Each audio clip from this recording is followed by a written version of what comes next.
All exam कट्टा या YouTube चॅनलवर सर्व भविष्यातील प्राध्यापकांचं सहर्ष स्वागत.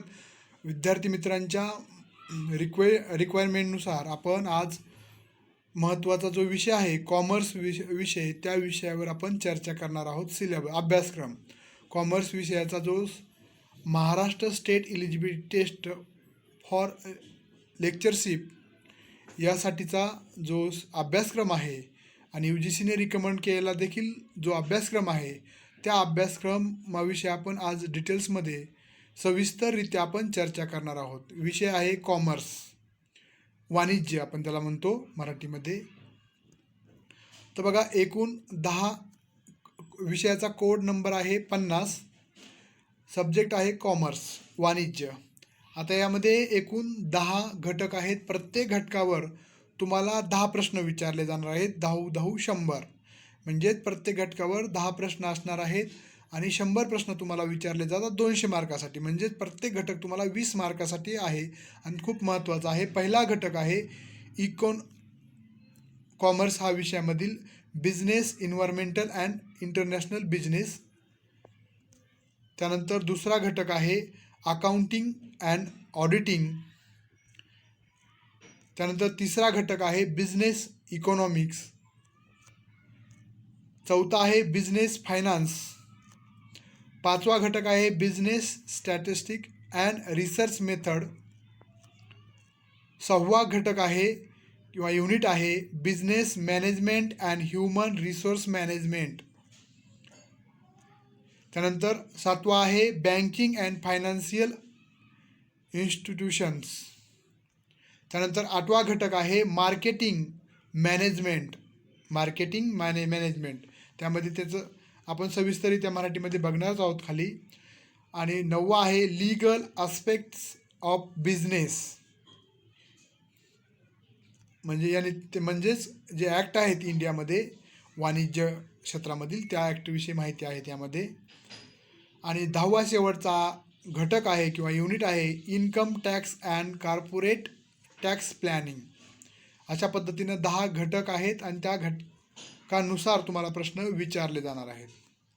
आता आपण याचंच मराठीमध्ये विश्लेषण करूयात. सेट नेट परीक्षेसाठी महाराष्ट्र राज्यातील पुणे विद्यापीठानं आणि UGC विद्यापीठ अनुदान आयोग दिल्ली यांनी जे रिकमेंड किंवा प्रस्तावित केलेला अभ्यासक्रम आहे वाणिज्य विषय, ज्याला आपण कॉमर्स म्हणतो, त्याचा कोड नंबर आहे 50. तर यामध्ये एकूण 10 घटकांचा समावेश आहे. त्यामधील पहिला आहे व्यवसाय, पर्यावरण आणि आंतरराष्ट्रीय व्यवसाय. त्यामध्ये कोणकोणते पॉईंट येणार आहेत बघा. प्रत्येक घटक हा त्या घटकावर तुम्हाला 10 प्रश्न विचारले जाणार आहेत आणि ते प्रश्न आहेत 20 मार्कांसाठी. त्यामुळे प्रत्येक घटक हा महत्त्वाचा आहे. पहिला घटक व्यवसाय, पर्यावरण आणि आंतरराष्ट्रीय व्यवसाय. व्यवसाय वातावरणाच्या संकल्पना आणि घटक. आर्थिक वातावरण म्हणजे काय, आर्थिक प्रणाली काय आहे, आर्थिक धोरणे, मौद्रिक आणि वित्तीय धोरणे कोण ठरवलं जातं, कसे ठरले जातात. त्यानंतर राजकीय वातावरण, व्यवसायात सरकारची भूमिका कशा पद्धतीने असते, कायदेशीर वातावरण, ग्राहक संरक्षण कायदा, त्यानंतर FEMA कायदा, सामाजिक सांस्कृतिक घटक आणि व्यवसायावर त्याचा प्रभाव सामाजिक घटकाचा कसा पडतो. त्यानंतर corporate social responsibility CSR fund काय आहे. त्यानंतर आंतरराष्ट्रीय व्यवसायाची व्याप्ती आणि महत्त्व, जागतिकीकरण आणि त्याचे चालक कोण आहेत, आंतरराष्ट्रीय व्यवसायात प्रवेश करण्याच्या पद्धती कोणत्या आहेत. त्यानंतर आंतरराष्ट्रीय व्यापाराचे सिद्धांत कोणते आहेत, आंतरराष्ट्रीय व्यापारात सरकारचा हस्तक्षेप कसा पद्धतीने असतो, टेरिफ आणि नॉन टेरिफ अडथळे, भारताचे परकीय व्यापार धोरण कसं ठरलं जातं, कोण ठरवतं, थेट विदेशी गुंतवणूक म्हणजे FDI आणि विदेशी पोर्टफोलिओ गुंतवणूक म्हणजेच FPI ही संकल्पना काय आहे, FDIचे प्रकार कोणते, घर आणि यजमान देशांना FDIचा खर्च आणि फायदे कसे होतात, FDIचा ट्रेड, भारताचे FDI धोरण, पेमेंटचे शिल्लक, जसं 1991-93 आपण जे स्वीकारलं. त्यानंतर पेमेंटचे शिल्लक, BOPचे महत्त्व आणि घटक, प्रादेशिक आर्थिक एकीकरण, प्रादेशिक आर्थिक एकात्मतेचे स्तर, व्यापार निर्मिती आणि वळव परिणाम, प्रादेशिक व्यापार करार, युरोपियन युनियन EU, परत आसियन ASEAN, सार्क, परत नाफ्था, ह्या ज्या संघटना आहेत त्या संघटना त्यांचं काम आंतरराष्ट्रीय आर्थिक संघटना जसं की नाणेनिधी, IMF, जागतिक बँक, त्यानंतर UNCTAD, जागतिक व्यापार संघटना, WTO काय आहे, त्याचं कार्य आणि त्याचं उद्दिष्ट, कृषी करार काय आहेत, गॅट्स काय आहे, ट्रिप्स काय आहे, टिक्स, ह्या सर्व बाबींचा उहापोह पहिल्या घटकामध्ये होणार आहे. दुसरा घटक आहे लेखा आणि लेखापरीक्षण, मूलभूत लेखातत्वे, संकल्पना, सूत्रे, भागीदारी खाती, हे बेसिक संकल्पनावर आधारित हा घटक आहे.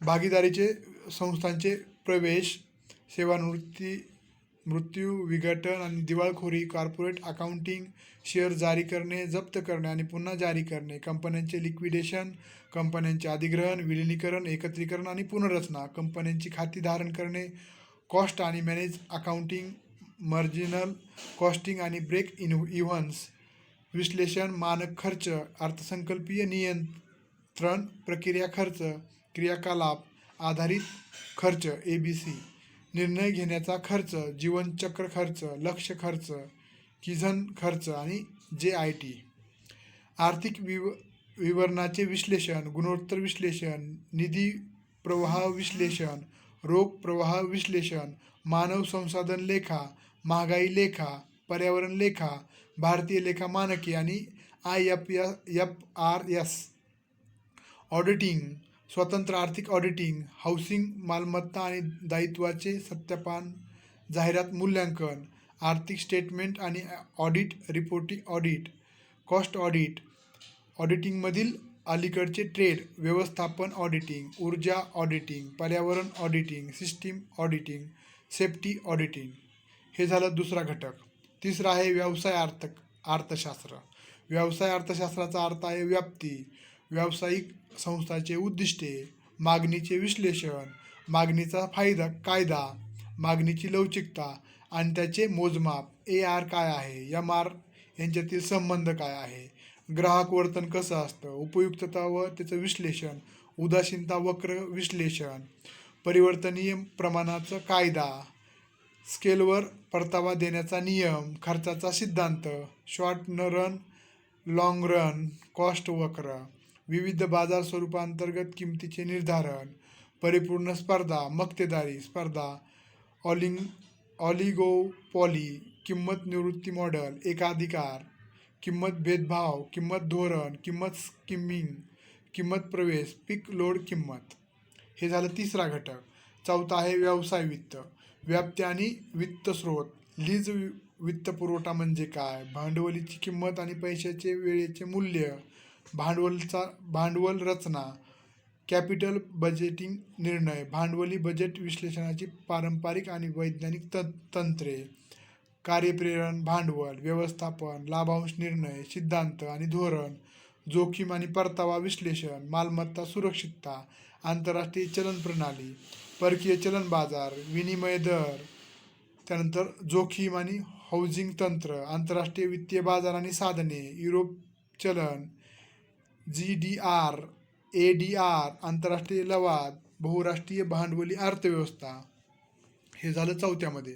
पाचवा आहे व्यवसाय सांख्यिकी आणि संशोधन पद्धती, केंद्रीय प्रवृत्तीचे उपाय, फैलावण्याचे उपाय, तिरकसपणाचे उपाय, दोन चलांचा सहसंबंध आणि प्रतिगमन, संभाव्यतेकडील दृष्टिकोन, बायसचे प्रमेय, संभाव्यता वितरण, द्विपदीय विष आणि सामान्य वितरण, संशोधन, संकल्पना आणि प्रकार, संशोधनाचा रचना, डेटाचे संकलन आणि त्याचे वर्गीकरण, नमुना आणि अंदाज, संकल्पना, सॅम्पलिंग, पद्धती, संभाव्यता किंवा संभाव्यता नसलेली पद्धती, नमुना वितरण, केंद्रीय मर्यादा प्रमेय, दर्जात्मक त्रुटी सांख्यिकी अंदाज, गृहीतक चाचणी, झेड चाचणी, टी चाचणी, एनोवा ची स्क्वेअर चाचणी, मान व्हिटनी चाचणी, यू चाचणी, स्क्रूकल ऑलसिस चाचणी, एच चाचणी, रँक सहसंबंध चाचणी, अहवाल लेखन, ह्या चाचण्या पण आपल्याला माहीत असणं गरजेचं आहे. 6वा टॉपिक हे झालं 5वा टॉपिक. आता 6वा टॉपिक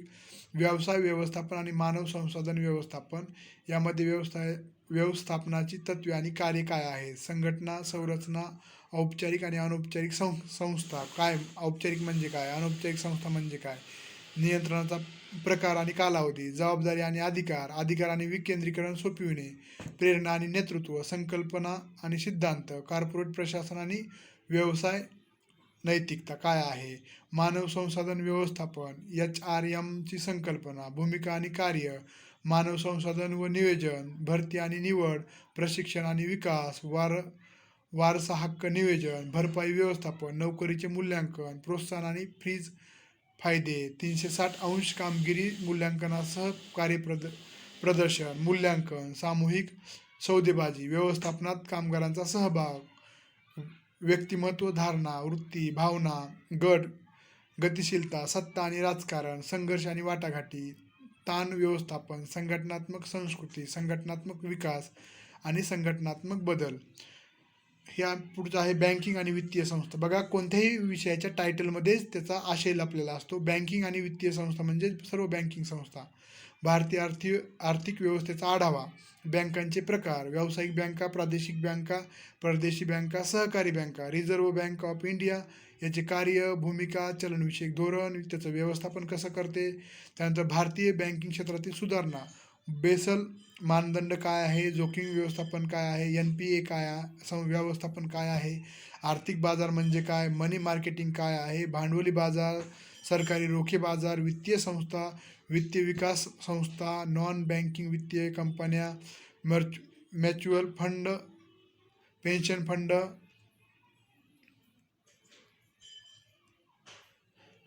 त्यानंतरनं आर्थिक समावेशक वित्तीय क्षेत्रातील सुधारणा, बँकिंग आणि इतर वित्तीय सेवांचे डिजिटलायझेकरण, internet banking, mobile banking, digital payment system काय आहे, विम्याचे प्रकार कोणते आहे, जीवन आणि जीवनोत्तर विमा कोणते, जोखीम वर्गीकरण काय आहे आणि व्यवस्थापन कसं केलं जातं, जोखमीचे विमा क्षमता मर्यादित करण्याचे घटक कोणते आहेत, पुन्हा विम्याचे नियमन फ्रेमवर्क, IRDA आणि त्याची भूमिका. त्यानंतर आहे 8वा आहे विपणन व्यवस्थापन म्हणजे विक्रीचं. विपणन संकल्पना काय आहे, त्याचा दृष्टिकोन, विपणन चलन, विपणन चेन जे आहे ते, विपणन मिश्रण, धोरणात्मक विपणन नियोजन, मार्केट सेगमेंटेशन, टार्गेटिंग आणि पोझिशनिंग, उत्पादन निर्णय संकल्पना, उत्पादन ओळ, उत्पादन मिश्रण निर्णय, वस्तूचे जीवनचक्र, नवीन उत्पादन विकास, किंमत निर्णय, किंमत निर्धारित प्रभावित करण्याचे घटक, किंमत धोरण आणि धोरणे, पदोन्नतीचे निर्णय, विपणनामध्ये पदोन्नतीची भूमिका, जाहिरात प्रसिद्धी, जाहिरात वैयक्तिक विक्री, प्रसिद्धी, विक्री प्रोत्साहन, साधने आणि तंत्रे, प्रमोशन मिक्स, वितरण निर्णय, वितरणाच्या वाहिन्या, त्यानंतर चॅनल व्यवस्थापन, ग्राहक वर्तन, ग्राहक खरेदी प्रक्रिया, ग्राहक खरेदी निर्णयावर परिणाम करणारे घटक, सेवा विपणन, मार्केटिंगमधील ट्रेड, सोशल मार्केटिंग, ऑनलाईन विपणन, ग्रीन मार्केटिंग, थेट विपणन, ग्रामीण विपणन, CRM, लॉजिस्टिक व्यवस्थापन. हे झालं 8वा घटक. त्यानंतर आहे 9वा घटक व्यवसायाचे कायदेशीर पैलू. भारतीय करार कायदा 1872, वैध कराराचे घटक, पक्षांची क्षमता, विनामूल्य सहमती, करारांचे निर्वहन, कराराचा भंग आणि उल्लंघनाविरुद्ध उपाय, अर्ध करार, विशेष करार, नुकसान भरपाई आणि हमी करार, जामीन आणि तारण करार, एजन्सीचे करार, वस्तूचे विक्री करार, हे सर्व करार आहेत. 1930 विक्री आणि विक्री करार.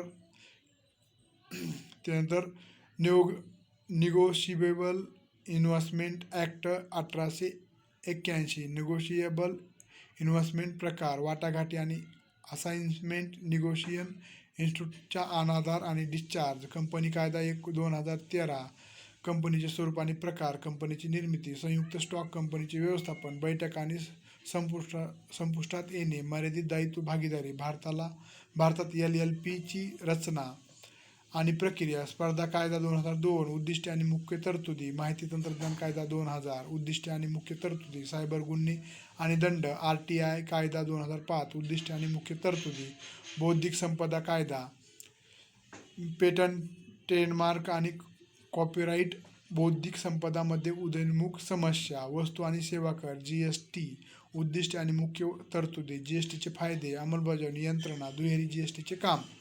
हे झालं 9वा घटक. आता 10वा आणि शेवटचा घटक आहे आयकर आणि कॉर्पोरेट कर नियोजन.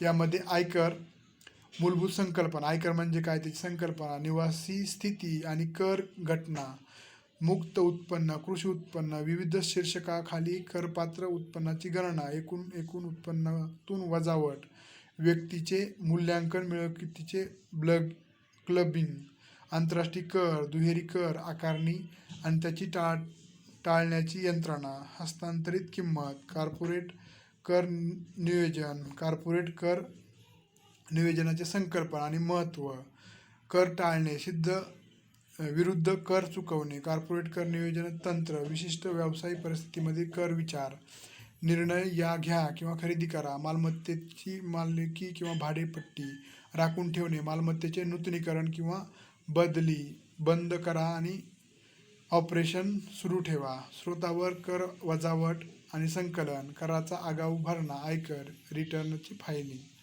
अशा पद्धतीनं एकूण आपण आज बघितलेलं आहे की कॉमर्स या विषयाअंतर्गत जे 10 घटक आहेत ते कोणकोणते आहेत आणि त्या घटकामध्ये उपघटक कोणकोणते आहेत किंवा आपण मुद्दे म्हणूयात कोणकोणते आहे याविषयी आजच्या लेक्चरमध्ये किंवा आपल्या या व्हिडिओमध्ये चर्चा केली आहे. अशाच पद्धतीचे पेपर 2चे सर्व विषयाचे व्हिडिओ मिळतील आणि तुम्हाला आपले लाईव्ह क्लास देखील सुरू झालेले आहेत. हे एकूण अभ्यासक्रम हे 10 टॉपिक आहेत जे तुम्हाला इकॉनॉमिक्स वाणिज्य विषयामध्ये महत्त्वाचे आहेत. यावरच सर्व तुम्हाला प्रश्न विचारले 10 टॉपिकवर तुम्हाला प्रत्येक टॉपिकवर 10 प्रश्न 20 मार्कासाठी विचारले जाणार आहेत. पेपर 2 हा खूप महत्त्वाचा आहे, 200 गुणांसाठी आहे. तुम्हाला पेपर 1चं पूर्ण लेक्चर्स अटेंड करून मिळतील आणि पेपर 2चं सर्व तुम्हाला इत्यंभूत बऱ्यापैकी माहिती तुम्हाला पुरवण्याचा प्रयत्न आमच्या क्लासेस थ्रू केला जाणार आहे. आणि ज्यांना काही शंका असतील काही प्रश्न असतील तर तुम्ही माझा मोबाईल नंबर आहे 9689047738 9689047738 9689047738. आपली पहिली बॅच 15 नोव्हेंबरपासून सुरू झालेली आहे. दुसरी सेट 26 मार्च 2023ला जी सेट परीक्षा होणार आहे त्यासाठीची दुसरी बॅच आपण 1 डिसेंबरपासून सुरू करत आहोत. तर ज्यांना बॅच जॉईन करायचे आहे त्यांनी माझ्या व्हॉट्सअप नंबरला किंवा तुम्ही फोन करून देखील माझ्याशी संपर्क साधू शकता. माझा मोबाईल नंबर परत एकदा सांगतो 9689047738 9689047738. धन्यवाद. आवडला असेल व्हिडिओ तर नक्कीच लाईक आणि शेअर करायला विसरू नका.